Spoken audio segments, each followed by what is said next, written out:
I will never support Currie. Unless its first name is Steph.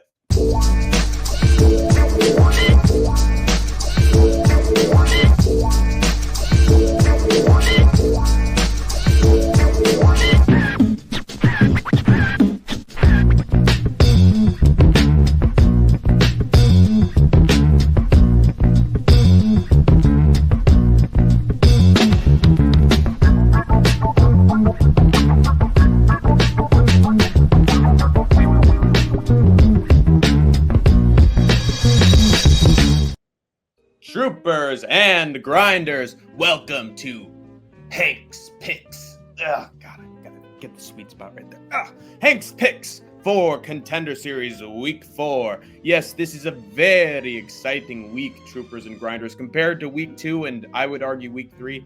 Contender Series Week 4, I think it has it all, man. Has a lot of fresh-faced young talents, not over the age of 30, so Dana White is celebrating right now, even though he usually signs people over 30. They gotten a lot of finishes. These prospects, what finishes they got? Almost too many finishes.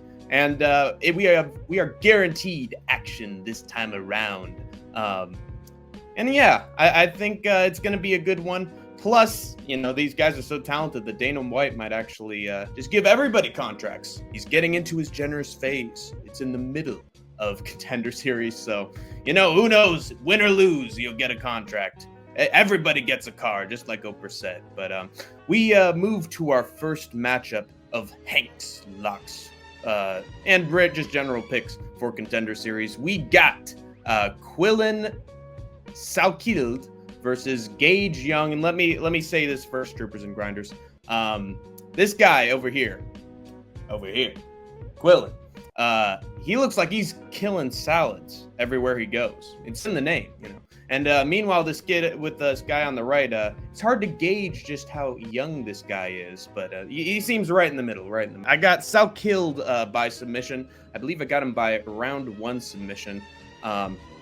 Beyond just his ability to get submissions, I think this guy's a solid boxer, just everywhere, and he's more technical than Young overall.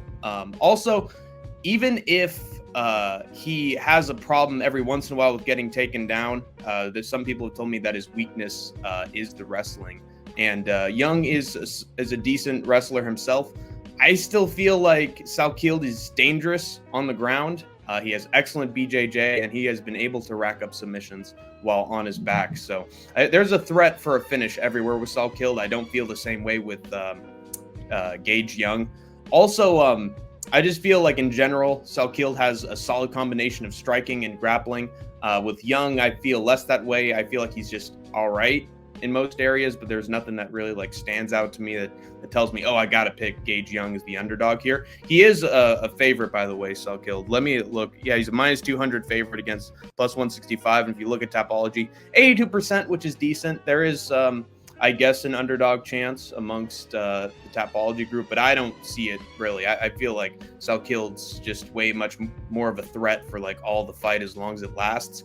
This might go to a decision. There are some people saying this could result in a Salkilld decision win, but I'm myself am I'm smelling a surprise round 1 sub.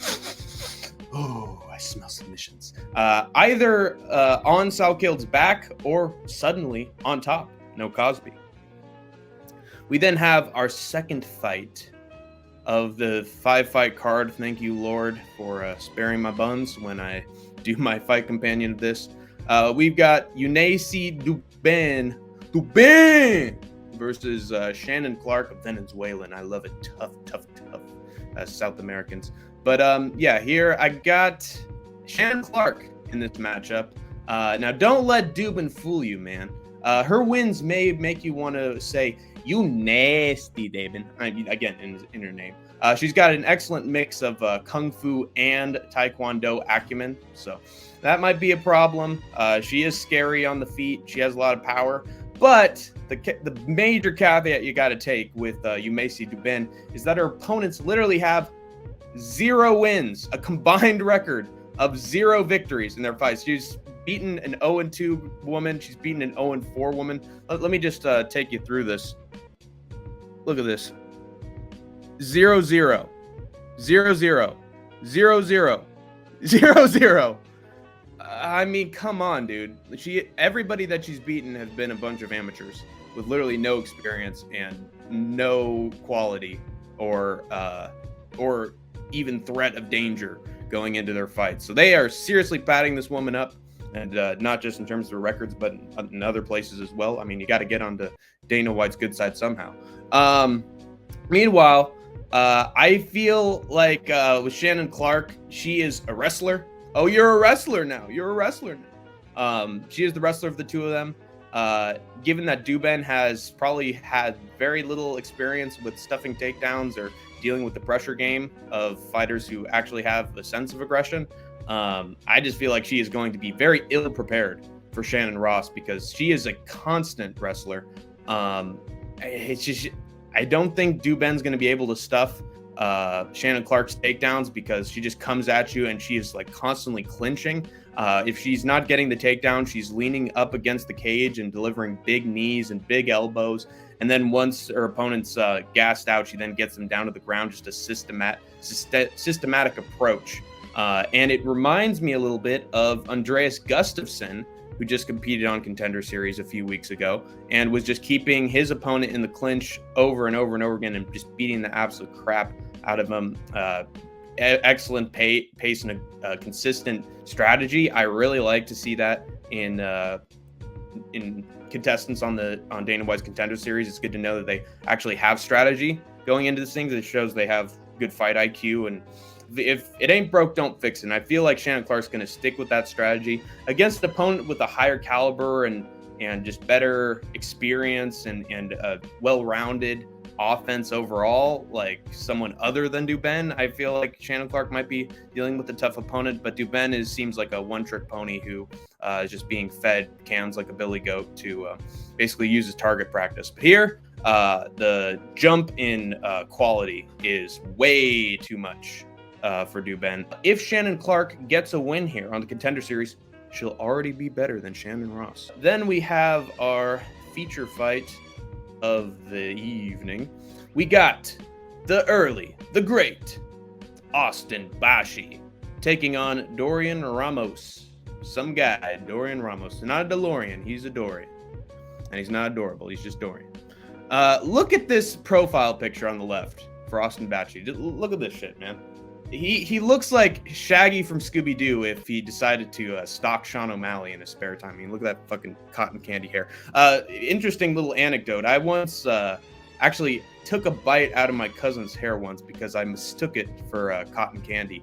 And I will never live that down, Troopers and Grinders, because my family always mentions it at one point or another during family get-togethers. So, yeah, I'm going to live with that crime for the rest of my days. I'm just telling you that, guys, now. And honestly, just looking at the hair of Austin Bashi, I'm just, I'm tempted, but I'm not going to. I'm not going to do that. But fucking broccoli head.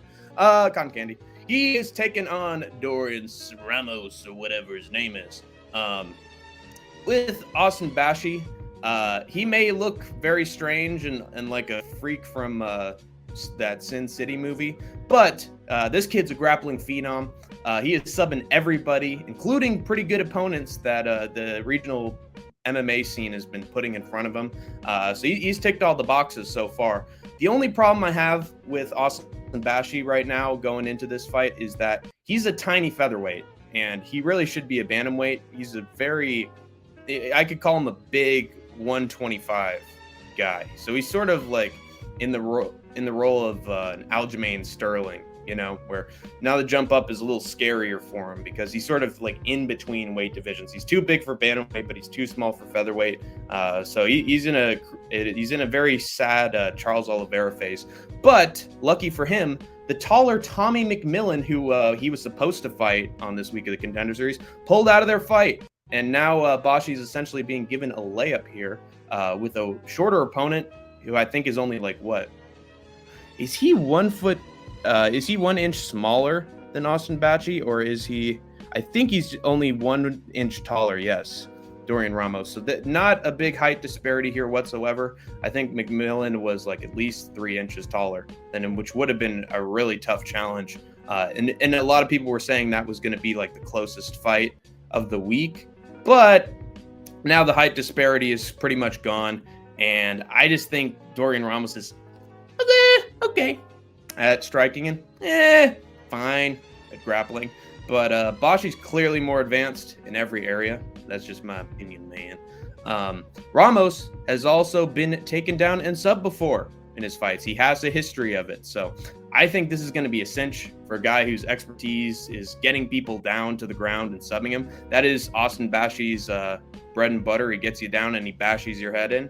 So, and he gets a lot of submissions too. Like once he's on the ground, he uses a fucking spider monkey and he goes real fast and gets himself a submission. So I feel like this is just pretty much the perfect opponent that Austin Bashi could have in terms of getting a burial win. And yeah, once he gets Ricardo down to the ground, which I think is going to happen in the first round, it's going to be pretty easy. I'm thinking round 1 sub. I believe my last 2 fights, I had those by first round sub, didn't I? Yes. I got the first 3 fights of this card. All of the winners will be doing it by round 1 sub because there's just so much of a gap in grappling between these first 6 opponents that it's almost laughable.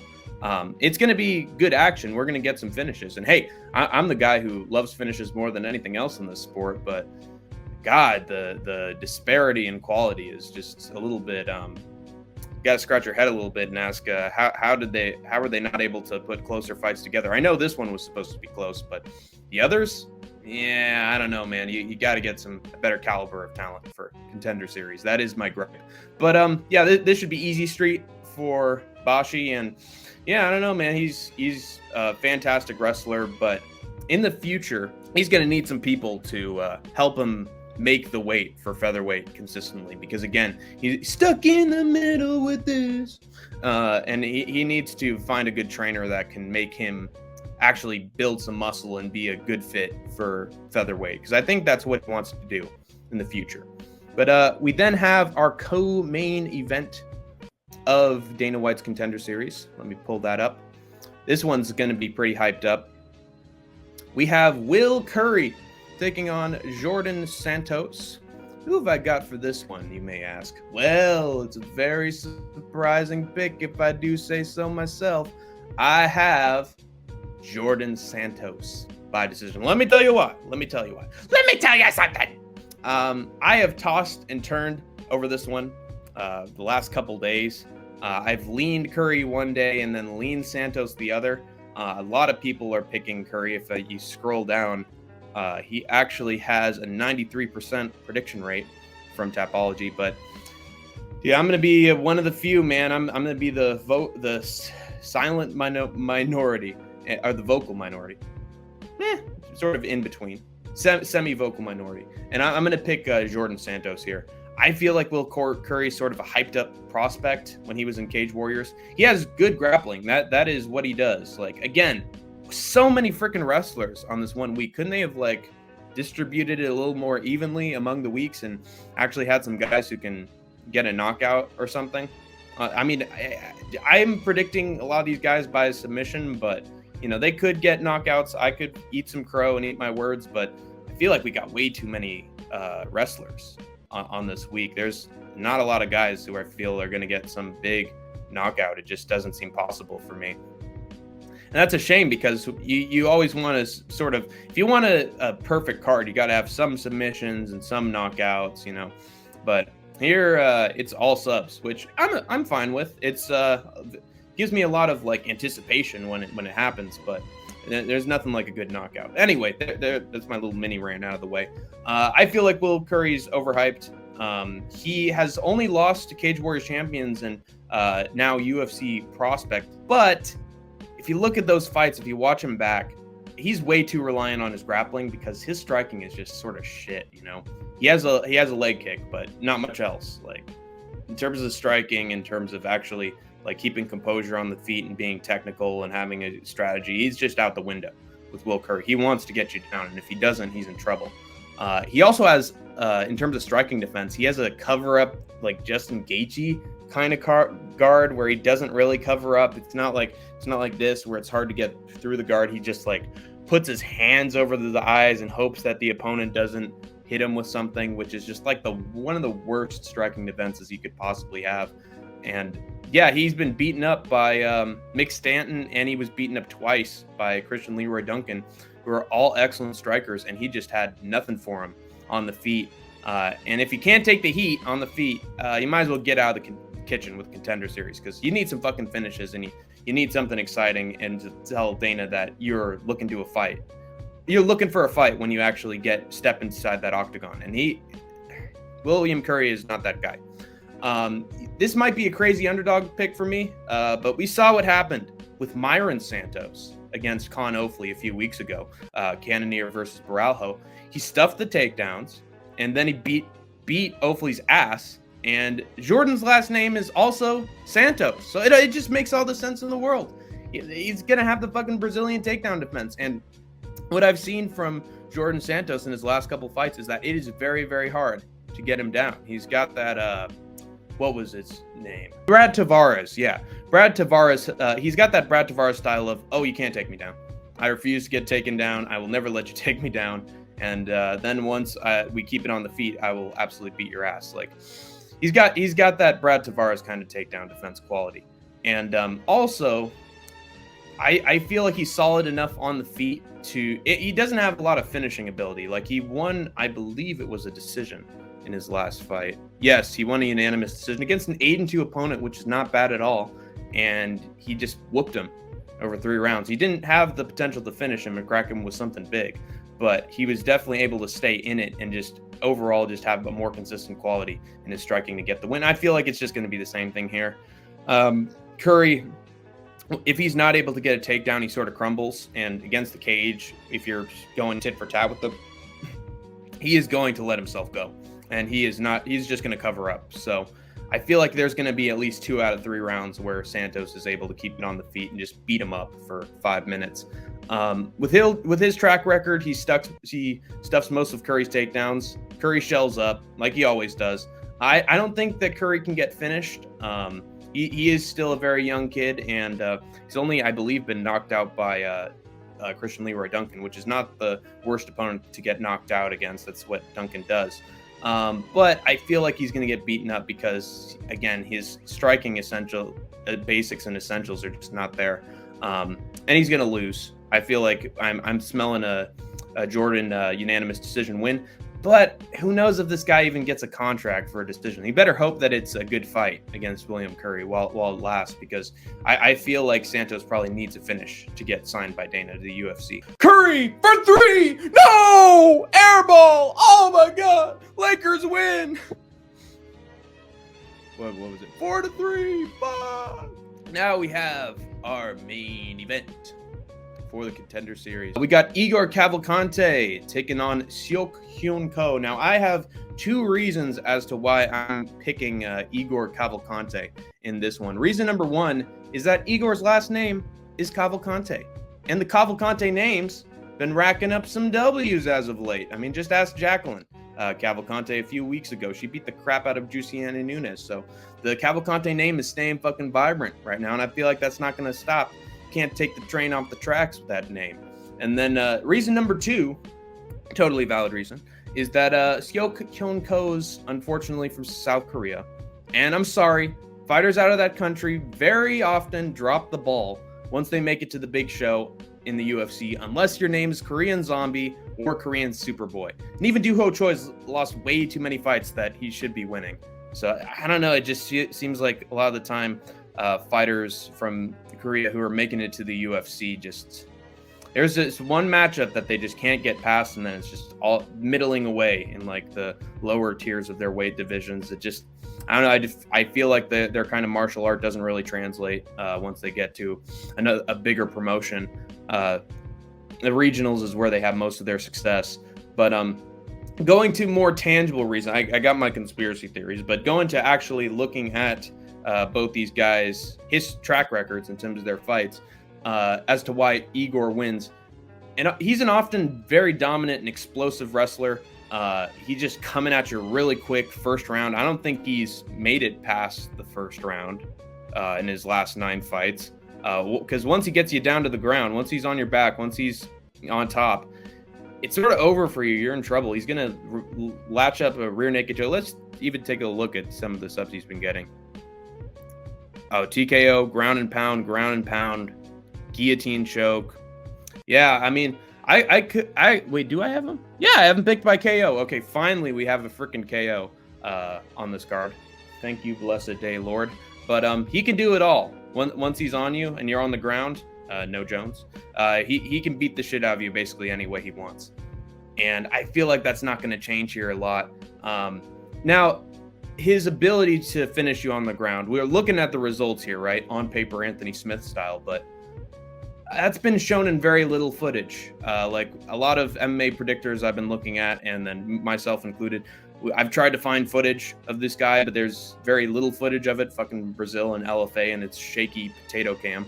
But from what I've seen, Cavalcanti seems like an absolute menace in the grappling. While from what I've seen from Seok Hyun, his wrestling is all right. It's mediocre. Like, it's not the best, and I'm sure that he can get taken down on occasion. He's solid in the wrestling. He's called incredible, so he's got to have something that's incredible, and that's his striking. He's of, I believe it's like a Muay Thai / kickboxing backgrounds, and he's been a world champion in those martial arts, but I just feel like that's not going to translate to being a well-rounded fighter in the UFC. He's primarily a striker, consistently excellent stand-up, but his takedown defense isn't enough to counter an Indy 500 going at him at 90 miles an hour like Cavalcanti. As Dana White would say, dude, it's a Ford Escort going at you at 100 miles an hour. This guy, I love everything about this kid. He's from another country. He has power and he's tall. I love everything about this kid. He's going to be a star. Fuck Stipe. Until he's fighting Jones. Then I love Stipe. But, yeah, I just feel like how this fight's going to go is Cavalcanti's going to get him down. He's going to take him down at some point, and then after that, it's pretty much game over. He's going to tap like chicken. Dynamic submission expert. Again, this is another case of mediocre striker against really good grappler. How does the UFC not see that they're booking the same fight over and over again for this week? It's a problem in terms of like structure, but in terms of what we're going to see on week 4, it's going to be exciting, in my opinion. It's going to be a fucking slaughterhouse, which is A-okay with me. I want violence. I'm the Just Bleed kind of guy, you know. But yeah, this is going to be a fun week. Let's get the heck out of here.